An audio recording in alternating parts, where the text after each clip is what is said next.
오늘의 말씀 마태복음 7장 24절부터 29절까지의 말씀을 함께 봉독하시겠습니다. 그러므로 누구든지 나의 이 말을 듣고 행하는 자는 그 집을 반석 위에 지은 지혜로운 사람 같으리니 비가 내리고 장수가 나고 바람이 불어 그 집에 부딪히되 무너지지 아니하나니 이는 주처를 반석 위에 놓은 연고요. 나의 이 말을 듣고 행치 아니하는 자는 그 집을 모래 위에 지은 어리석은 사람 같으리니 비가 내리고 장수가 나고 바람이 불어 그 집에 부딪히매 무너져 그 무너짐이 심하니라.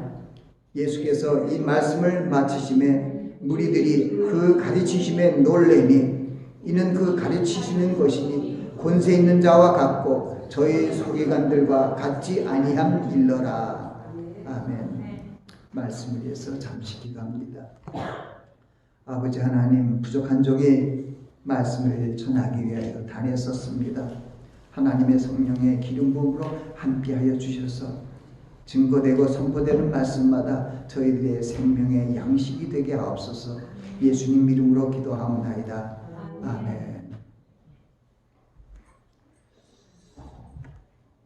우리가 함께 봉독한 마태복음 7장 24절부터 29절까지의 말씀은 바로 예수 그리스도께서 산상에 올라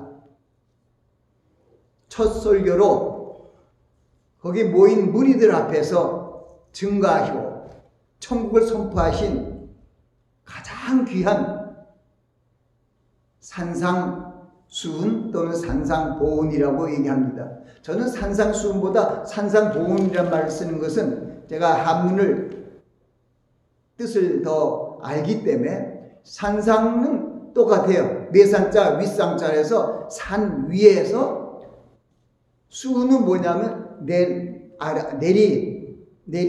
수예요. 그러니까 앞으로 밑을 내려다보면서 교훈하신 말씀 수훈.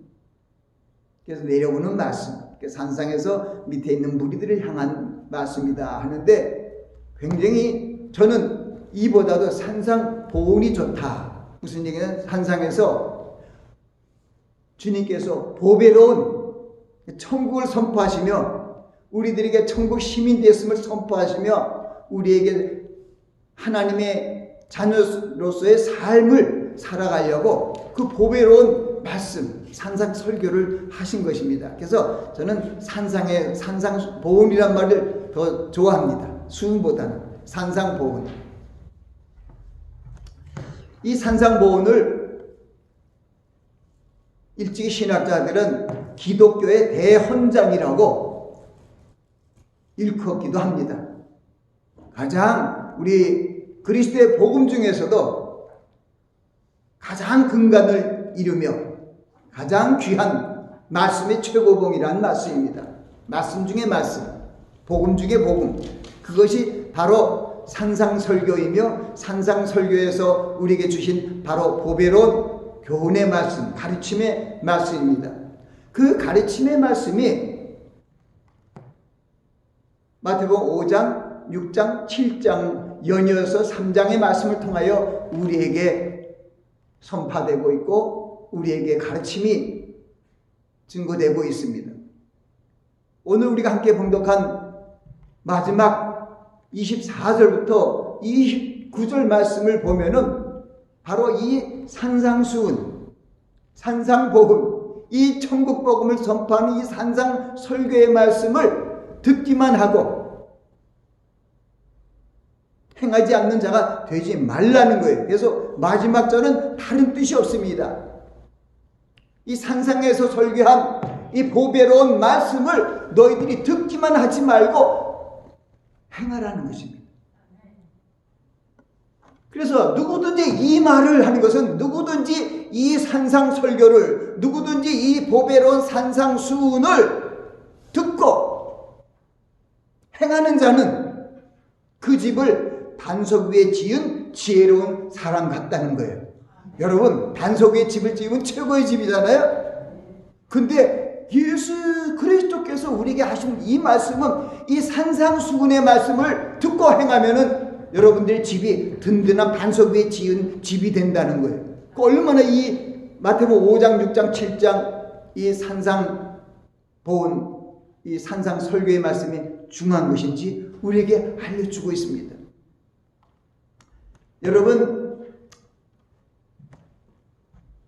저도 이 산상수훈, 이 산상 설교하신 그 주님의 그 말씀 중에서 이 말씀들을 생각하면 얼마나 마음에 감격이 오고 놀란지 모릅니다. 구약시대는 하나님이 아브라함을 통하여 약속하신 그 선민들을 생육하고 번성하여 번창케 하고, 그게 때가 되어서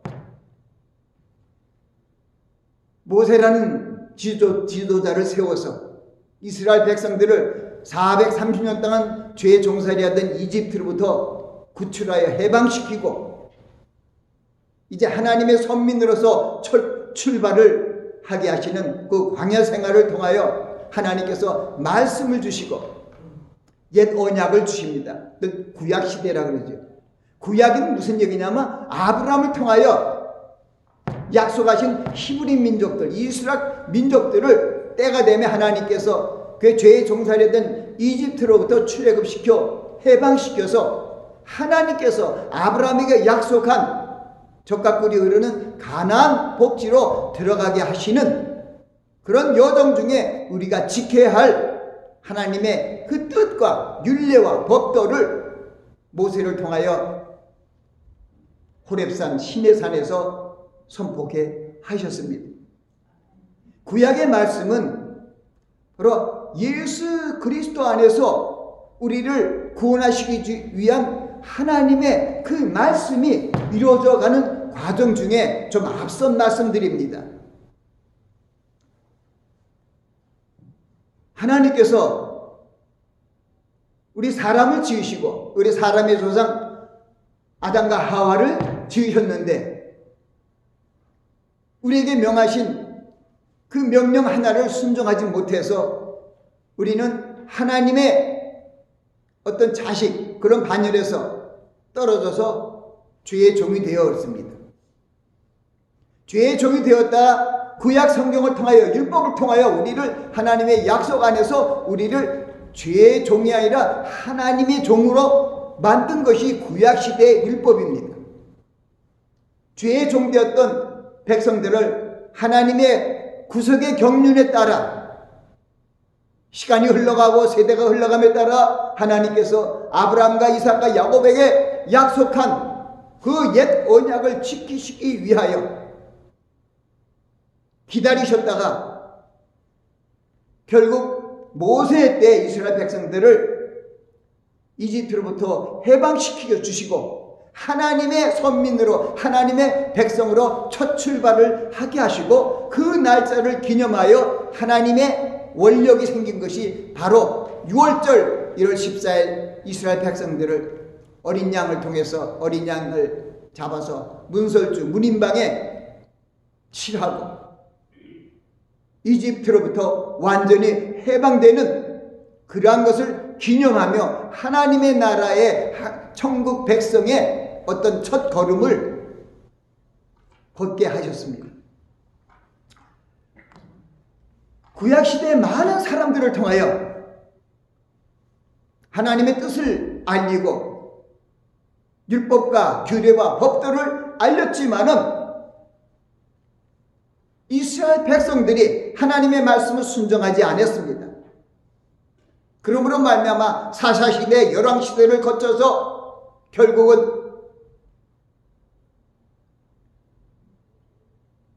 나라가 남북으로 분단되어서 북이스라엘과 남유다가 주님이 오시기 전 북이스라엘은 주전 722년에 멸망되었고 남유다는 주전 586년에 멸망이 되었습니다. 그 뒤로는 마지막 말라기 선지까지 해서 하나님의 뜻을 전하던 그런 선지자들이 다 사라졌습니다. 다니엘, 에스겔, 예레미야, 마지막 선지자는 학개수가나 말라기까지 이 선지자를 통해서 마지막까지 바로 예수 그리스도를 통하여 멸망된 이스라엘 민족 유다인들을 구출하겠다는 그 약속이 흐르고 있습니다. 그 약속을 지키기 위하여 오신 분이 바로 예수 그리스도이십니다. 근데 예수 그리스도를 때로는 우리 천주교에는 어린 양의 그러니까 육적인 어머니죠. 마리아의 이렇게 안긴 어린아이 모습으로 이렇게 보이기도 하고 숭상하는 것을 보게 됩니다. 우리 예수 그리스도는 원래는 그리스도시죠. 메시아 그리스도의 기름 부은 자가 하나님이시고, 그런데 나사렛에서 와서 예수란 이름으로 살기, 그러니까 예수란 이름이 많죠. 나사렛 예수라는 것은 나사렛 사는 예수죠. 예수란 말을 히브리어로 하면 여호수아란 뜻도 있습니다만은 백성들을 그 죄로부터 속량할 자라는 뜻을 사실은 예수란 말씀은 갖고 있습니다. 그러나 저도 어릴 때부터 신앙생활을 하면서 크기도 했지만은 예수님에 대해서는 항상 가깝고 그냥 뭐랄까요, 선생님처럼 그런 느꼈다 할까요? 그러나 이제 말씀을 알고 말씀을 연구하다 보니까 그저 그냥 소스라치게 놀랄 수밖에 없는 것이에요. 그래서 항상 제가 요한복음 1장을 굉장히 중시 여겨서 1장 서두부터 쭉 제가 암송하여 묵상하는 것은 너무나 중하기 때문에, 태초에 말씀이 계시니라, 이 말씀이 하나님과 함께 계셨으니 이 말씀은 곧 하나님이시라. 누구예요? 주님이죠. 그가 태초에 하나님과 함께 계셨고 만물이 그로 말미암아 지은 바 되었으니, 예수님은 창조주이세요. 지은 것이 하나도 예수님 없이 그리스도, 그러니까 예수님은 이 땅에 와서 우리 육신을 입으면서 생긴 이름이고 그전에는 예수라는 말이 없었죠.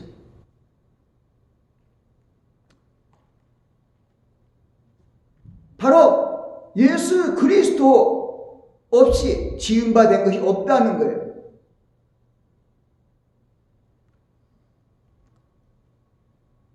그런데 그가 이 세상에 있는데 세상이 그를 알지 못하고 심지어는 자기 땅에 오매 자기 백성들이 영접지 아니했다는 거예요. 그러나 영접하는 자 곧 그 이름을 믿는 자들에게는 하나님의 자녀가 되는 권세를 주셨으니 이는 혈통으로나 육적으로나 사람의 뜻으로 나지 아니하고 오직 하나님께로 난 자들이니라. 이 말씀이 바로 구약의 율법 시대를 온전케 하고 마감을 내리면서 바로 신약 새 언약의 시대, 신약 시대를 열게 하시는 가장 키포인트 되는 목적이 그겁니다. 영접하는 자 곧 그 이름을 믿는 자들에게는 하나님의 자녀가 되는 권세를 주셨으니. 구약 시대는 하나님의 종들이에요. 그래서 모세는 하나님의 종이라고, 하나님의 종 모세가 죽은 후에 여호수아에게 임하잖아요. 구약 시대는 그 훌륭한 모세나 여호수아는 다 하나님의 종들인데, 이제는 우리가 바로 예수 그리스도를 영접하는 자 곧 그 이름을 믿는 자들에게는 하나님의 자녀가 되는 권세를 주셨으니, 우리는 구약시대에 꿈꾸지도 못하는, 구약시대의 선진들과 많이 하나님을 사모하고 경외했던 그런 사람들이 꿈꿨던 그런 일들이 우리는 그냥 주님 안에서 쉽게 이루어진 거예요. 가나안 땅에 들어간 것이 아니라 천국 백성이 하나님의 자녀가 되어서 우리가 유업으로 천국으로 올라갈 수 있는 그런 신분으로 격상됐다 할까요? 기적같이 변화된 것이죠. 요한복음 1장 말씀은 얼마나 귀한지 몰라요. 혈통으로나 육적으로나 아브라함의 지파나 12지파 이런 건 상관이 없어요. 그래서 혈통으로나 육적으로나 무슨 어떤 지파에 관련 없이 우리는 하나님께로, 하나님의 혈통을 쫓아 나왔어요. 그러니까 우리는 얼마나 귀한 사람들인지 말도 못해요. 바로 그 하나님, 창조주 하나님, 우리에게 말씀 주신 그 말씀의 하나님이 이 땅에 오셔서 인류를 만든 지 4,000년 만에 오셔서 그 만 백성을 살리시기 위하여 행하신 첫 설교가 바로 이 설교예요. 그러니까 얼마나 중요하겠냐고요. 비교는 안 되지만 구약 성경 전체보다도 바로 이 산상수훈, 산상보훈이 중요한 거예요.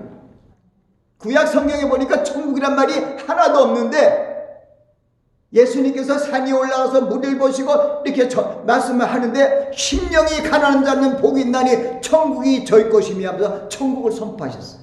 구약 성경에는 천국이란 말자가 한 번도 나온 적이 없어요. 그 팔복에 쭉 나오다 7장에 보이는 화평케 하는 자는 복이 있나니 저희가 하나님의 아들이라 일컬음을 받을 것이며, 이 팔복은요 천국이 선포되고 우리가 바로 하나님의 아들이 됐다는 그것을 선포하는 최고의 말씀이기 때문에 기독교의 최고의 대강령으로 대헌장으로 얘기하는 거예요. 최고의 헌법 중에 헌법, 규율 중에 규율, 모든 것의 머리가 되는 바로 이 산상 설교를 통해서 우리가 은혜를 받는 것입니다. 그러니까 마태복음 5장, 6장, 7장의 말씀은 어느 복음서보다도 여러분들이 몇 번, 한 번 보고, 두 번 보고, 세 번 보고 자주 봐야 돼요. 왜? 오늘에 우리 함께 봉독했잖아요. 나의 이 산상수훈을 듣고 행하는 자는 그 집을 마치 반석 위에 지은 지혜로운 사람과 같으니. 그 말 쉽지 않아요. 아니 성경 전체를 안 했는데도 주님께서 말씀하신 거예요. 5장, 6장, 7장까지 해서 그 천국에 선포하시고 천국 시민에 대한 삶을 얘기하시고 우리에게 쭉 하신 후에 이 말씀을 듣고 행하는 자는 지혜로운 사람이라, 마치 반석 위에 집을 지은 사람이라는 거예요. 비가 오고 창수가 나고 집에 부딪힌다는 거예요. 비가 내리고 창수가 나고 바람이 부딪혀 그 집을 부딪히되 무너지지 않는다는 거예요. 반대로 나의 이 말을 듣고 행치 아니한 자는, 오늘 말씀은 간단해요. 나의 지금 이 산상에서 우리에게 가르쳐 주신 이 천국 복음을 듣고도 행치 아니한 자는 그 집을 모래 위에 지은 어리석은 사람 같으니. 그것을 우리의 한문의 사자성어로는 사상누각이라 해요. 뭐라면 모래 위에 세운 누각, 집. 그건 무너지죠. 비가 내리고 창수가 나고 바람이 불어서 그 집에 붙이면 무너져서 그 무너짐이 심하니라. 그 말씀이 마지막 우리에게 주신 그 말씀이에요. 주님의 산상 설교의 마지막 부분의 말씀이 바로 24절부터 27절까지. 그러므로 누구든지 나의 이 말을 듣고 행하는 자는 그 집을 반석 위에 지은 지혜로운 사람 같으리니 비가 내리고 창수가 나고 바람이 불어 그 집에 부딪히되 무너지지 아니하나니 이는 주차를 반석 위에 놓은 연고요. 또 나의 이 말을 듣고 행치 아니하는 자는 그 집을 모래 위에 지은 어리석은 사람 같으리니 비가 내리고 창수가 나고 바람이 불어 그 집에 부딪히매 무너져 그 무너짐이 심하니라고 말씀을 마쳤어요. 그걸로 산상수훈의 말씀을 마친 게 바로 이 네 절의 말씀입니다. 그것을 다 들은 사람들이 예수의 이 말씀을 맞추심에 무리들이 그 가르치심에 놀랬대요. 그 놀래요. 자기들을 공회당에서 가르치는 그런 선지자 같은 그런 형이감들이 가르치는 그런 가르침하고 전혀 다르다는 거예요. 다를 수밖에 없잖아요. 천국을 선포하고 하나님을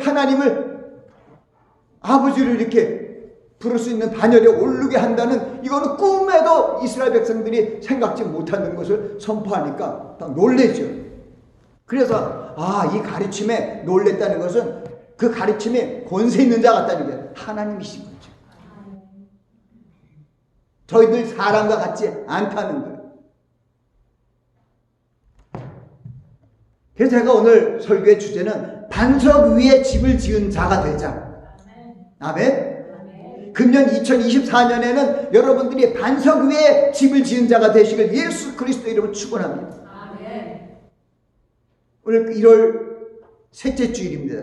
첫 주일에 너의 길을 주님께 맡겨라. 주님을 얘기했어요.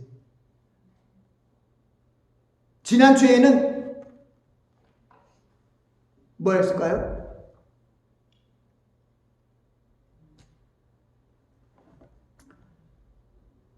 무슨 주를 바라보자고 했을까요?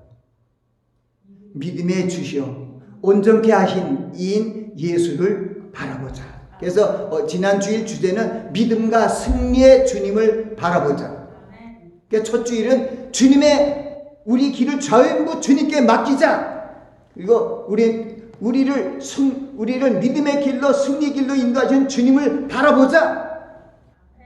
그런 우리의 나아갈 길과 우리의 소망을 두 주 동안 전했고, 오늘 세 번째는 이제 우리가 예수 그리스도를 바라보고 주님께서 가신 길을 가야 하는데 어떻게 가야 되냐면 바로 주님이 주신 말씀을 듣고 행하는 길로 나아가라는 거예요. 그래서 반석 위에 집을 지은 자가 되자.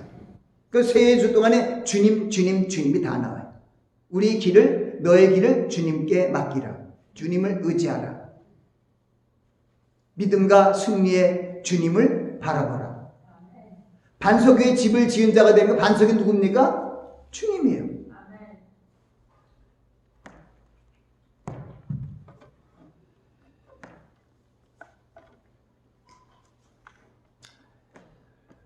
죄와 에베소 2장 4절부터 5절에 이런 말씀이 있어요. 긍휼에 풍성하신 하나님이 우리를 사랑하신 그 크신 사랑으로 인하여 허물러 죽은 우리를 그리스도와 함께 살리셨고 너희가 은혜로 구원을 얻은 것이라. 그것은 무슨 얘기냐면 죄와 허물러 죽었던 구약시대의 백성들을 살리시기 위하여 선지자를 통하여 예언하신 그 메시아신 그리스도께서 이 마지막 종말의 세대에 종말 지초에 유대 땅 베들레헴에 구세주로 오셨다는 것입니다. 성경을 보면은요, 마지막 때가 그때도 다 나오다. 종말의 첫 지초라는 것을 성경은 여러 군데서 얘기를 하고 있어요. 그래서 아마 우리가 아브라함을 통해서 2000년이 지나가더라고요. 또 모세가는 그 동에 BC 1440년 살았던 사람이니까 그건 다르지만 예수님께서는 2000년에 오셔서 우리에게 새 언약을 우리에게 주시고 천국 백성으로 우리를 인도하시기 위하여 지금도 우리와 함께 거하십니다. 말씀 안에서 성령 안에서 우리를 저 천국으로 인도하시기 위하여 지금도 중보하고 계십니다. 그런데 가장 중요한 것은 누구든지 나를 따라오기로는 자기를 부인하고 자기 십자가를 지고 나를 쫓을 것입니다. 그것은 주님을 쫓아가야 돼요. 주님이 여러분들의 주인이에요. 모든 여러분들의 삶의 원천부터 시작해서 이제는 여러분이 주님의 피로 주님의 몸으로 새롭게 된 하나님의 자녀이기 때문에 항상 주님을 여러분은 모시고 살아야 돼요. 그걸 겸손이라 그러는 거예요. 자기가 드러나는 것은 교만이고요. 주님이 드러나는 것이 겸손이에요. 고린도서 10장 30절에 뭐라고요? 먹든지 마시든지 무엇을 하든지 하나님의 영광을 위하여 하라는 거예요. 하나님께 영광을 돌리라는 거예요. 근데 우리 삶이 그렇지 못하잖아요. 메시아신 그리스도께서 구약시대인 율법 아래 놓인 백성들을 신약시대의 새 언약으로 온전케 하시려고 이 땅에 오셨습니다. 그 마태복음 5장 17절 18절에 그런 말씀입니다. 내가 율법이나 선지자나 폐하러 온 줄을 생각지 말라. 폐하러 오신 것이 아니라 완전케 하렴이라. 진실로 너에게 이르노니 천지가 없어지기 전에는 율법의 1.1액이라도 없어지지 않고 다 이루리라. 율법이 없어진 게 아니에요. 주님께서 얘기했어요. 말씀의 하나님, 창조자 하나님이 있어. 내가 온 건 율법을 폐하라는 게 아니야. 완전케 하러 왔다는 거예요. 그래서 산상설교도 보면은 그 율법의 말씀을 잘 가르치면서 거기에 업그레이드된 놀라운 말씀들을, 복음의 말씀들을 던지더라고요. 근데 구약시대는 케이스 바이 케이스예요. 내가 어떤 사람한테 이렇게 다치면 그대로 보복을 하면 되는데, 새언약의 시대에 오니까 원수까지도 사랑하라는 법이 선포되었어요. 그러니까 구약하고 신약하고 차이는 하늘과 땅 사이예요. 구약에는 원수까지 사랑하라는 말 없었어. 원수는 죽여야 돼. 근데 신약은 원수를 사랑하라는 거예요. 그러니까 구약과 신약의 차는 엄청난 차이가 있죠.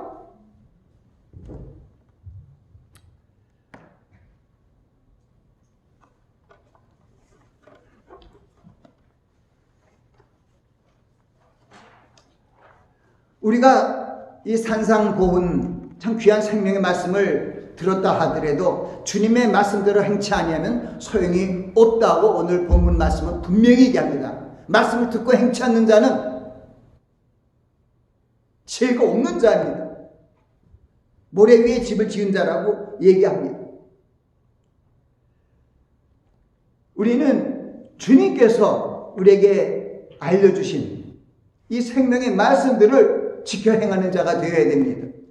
주님께서 우리에게 선포하신 천국의 삶이 이 땅에 이루어지도록 그 말씀 안에 거하고 그 말씀을 위해 이루어지길 위하여 기도하는 그런 삶, 또 그 말씀대로 살아가는 믿음대로 살아가는 삶을 우리의 삶 속에 적용시켜야만 된다는 것입니다. 우리가 이 귀한 생명의 말씀을 들었다 하더라도 그 말씀을 순종하지 않으면 무슨 소용이 있습니까? 아까 사상 누각이 모래 위에 세운 집이라는 거예요. 아무리 보배로운 말씀이 넘쳐난다 하더라도 내 것이 되지 않으면 소용이 없어요.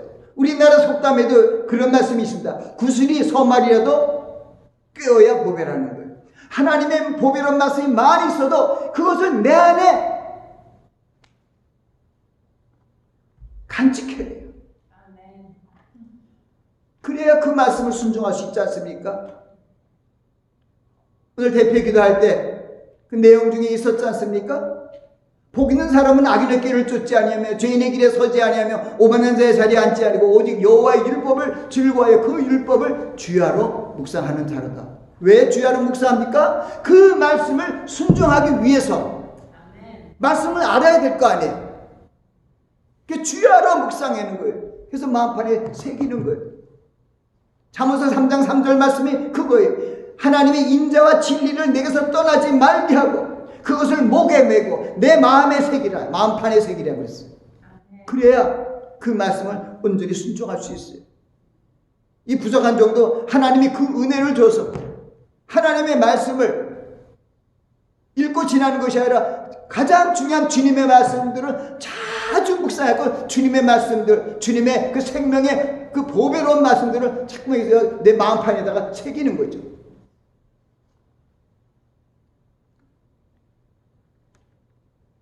그 말씀이 얼마나 귀하냐면은 복 있는 사람은 악인의 길을 쫓지 아니하고 죄인의 길에 서지 아니하고 오만한 자의 자리에 앉지 않고 오직 여호와의 율법을 즐거워하여 그 율법을 주야로 묵상하는 자로다. 거기는요 묵상해갖고 그 말씀을 행하는 자란 말은 없어요. 당연히 그런데 하나님의 말씀이 살았고 운동력 있고 생명의 말씀이기 때문에 그 말씀을 내 안에 새겨서 생명의 말씀, 우리가 떡으로만 살 것이 아니라 하나님의 입에서 난 말씀으로, 모든 말씀으로 산다는 그 말씀을 내가 먹으면은 그것이 내 안에 운동력이 있고 생명의 양식이 되어서 부활의 생명으로 자라나게 되는 거예요. 예수님께서 말씀하셨어요. 영은 살리는 것이요 육은 무익하니라. 내가 너에게 이르는 말이 영이요 생명이요. 그래서 여러분들 영의 말씀이 나를 살리는, 우리 그거 원기소라는 것은 기운을 북돋는 것이, 우리는 그거는 생명을 살리는 거예요. 살리는 것은 영이니 육은 무익하니라. 내가 너에게 이르는 말이 영이여 생명이라. 그러면 주님의 이 말씀을 내 마음판에 두고 먹고 살아야 되잖아요. 금년 한 해는 반석의 집을 지은 자가 되는 것은 예수님의 말씀을 자꾸만 이 마음판에 새겨서 그 말씀을 준행하라는 것입니다. 그 말씀 따라 살아가야 여러분들이 천국을 넉넉히 들어간다는 겁니다. 오늘 성경 말씀이 그 있잖아요. 반석 위에 세운 지혜로운 사람은 다 천국 들어가는 거예요. 그렇지만 모래 위에 심은 사람은 다 부서져서 깨져서 무너져서 없어요. nothing이에요, nothing. 바람이 불고 비가 불고 창수가 나고 바람이 불어서 부딪히면 끝나요. 그것을 때로는 예수 그리스도께서 씨 뿌리는 비유를 통해서 말씀에 씨 뿌리는 자는 바로 말씀을 전하는 자예요. 말씀이 하나님의 말씀이 씨앗이라고요. 생명력이 30배, 60배, 100배가 되는 말씀을 뿌려도 듣는 사람들이 그것을 어떻게 받아들이냐에 따라서 어떤 분은 천국 가고 어떤 분은 지옥 가는 거예요. 길자가 같은 마음, 돌박과 같은 마음, 심지어는 가시덤불과 같은 그런 땅, 믿음이 있어요. 근데 세상 재미와 염려 때문에 그 믿음이 다 부서지고 깨어져 갖고 결국은 나띵이 되는 거지. 옥태신경이라는 말씀은 바로 하나님의 말씀을 듣고 순종하는 그런 마음이 옥토예요.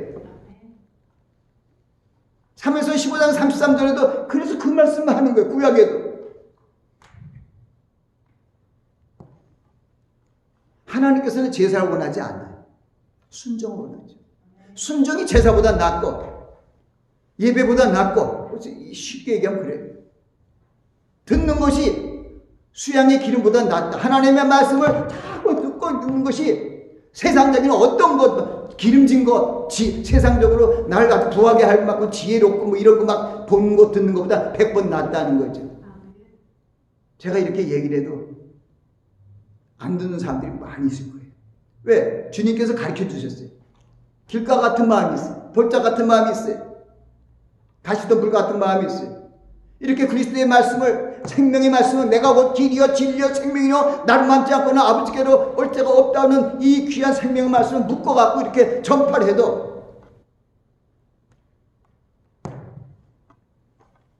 그 말씀을 마음판에 새기고 그 말씀을 행하지 않으면 아무 소용이 없습니다.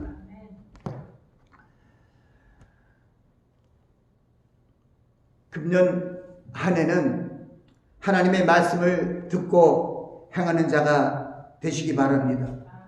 무엇보다 말씀의 하나님이신 주님의 말씀을 우리 안에 풍성히 거하게 하시고 그 말씀을 행하는 자가 되시기 바랍니다. 그리스도의 새 언약의 말씀으로 기둥을 세우며 그 집을 반석 위에 세우시기 바랍니다.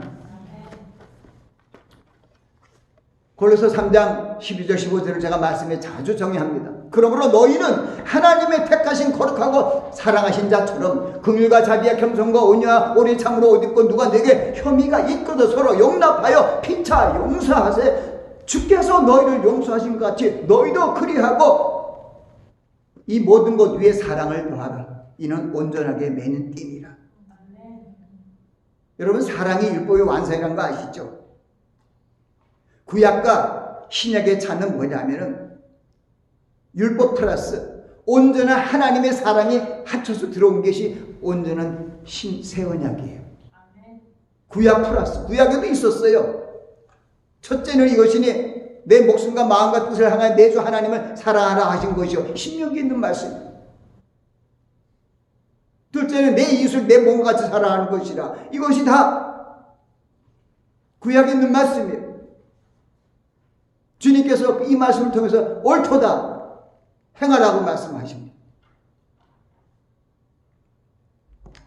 주님께서 세 계명을 요한복음 13장 34절 말씀을 통해서 내가 너에게 세 계명을 주느니 내가 너희를 사랑한 것 같이 너희도 서로 사랑하라 하면서 사랑의 계명이 구약을 온전케 한 것이 아니라 새 언약도 온전케 합니다.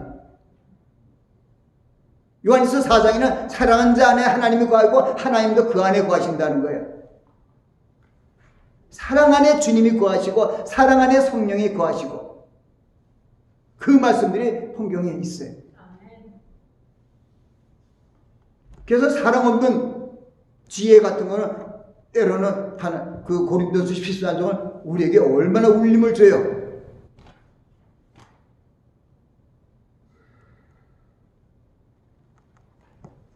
내가 천사의 말과 사람의 방언을 할지라도 사랑이 없으면 소리나는 굴비와 울리는 괭가리가 되고 내가 예언의 능이 있어 모든 지식과 모든 지혜를 알고 산을 옮길 만한 모든 믿음이 있을지라도 사랑이 없으면 내가 아무것도 아니라. 내가 내게 있는 모든 것을 구제하고 내 몸을 불사르게 내어줄지라도 사랑이 없으면 내게 아무 유익이 없느니라. 바로 그런 말씀들이 바로 이 산상수훈에 있어요.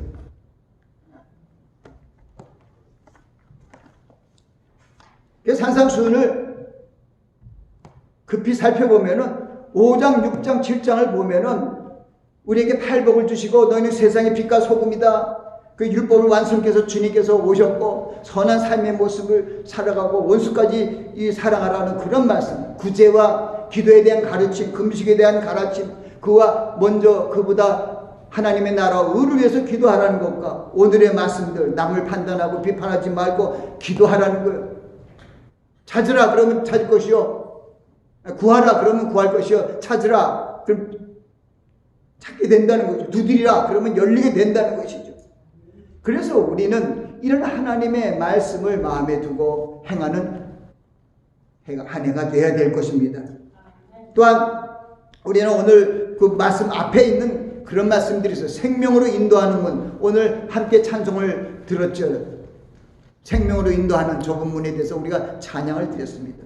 이 생명으로 인도하는 좁은 문으로 들어가기를 힘쓰는 한 해가 되시기 바랍니다.